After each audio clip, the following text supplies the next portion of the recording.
Hi guys, pupunta pala kami sa school kasi magpa-practice ulit kami. Super ganda naman. Super ganda naman ng dress ng ali ko, 'di ba? Ilalagay ko nga sa comment section kung saan ko 'to nabili. Kaya ito, yan, nag-aantay lang kami ng jeep dito sa labasan namin. Kasi super lamig, di ba? Tingnan niyo man, parang walang katao-tao sa super lamig. And for the fast forward, sumakay na kami ng jeep kasi super init kasi late na din kami. Ito, pinagtitinginan si madam. And for the fast forward ulit, andito na kami sa school, nakapagpila na ulit si Ali, inalis ko lang ang kanyang sombrero kasi super lamig talaga ngayon yan sa kabaliktaran.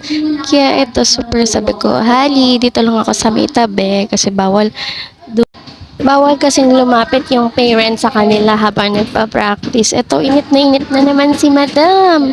Kaya sabi ko, dalhin na yung bag kasi yung tubig nandyan at saka yung pamulas at kung magutom siya kasi bawal talaga lumapit ang mga modrakels, magagalit ang mga teacher ba. Kaya yun, ito nga for the fast forward, practice sila. Pero sabi ko, umuulan ng mga bee. Kaya ito hindi nyo narinig. Kaya si teacher natatakbo na kasi umuulan na. O, diba? O, sige.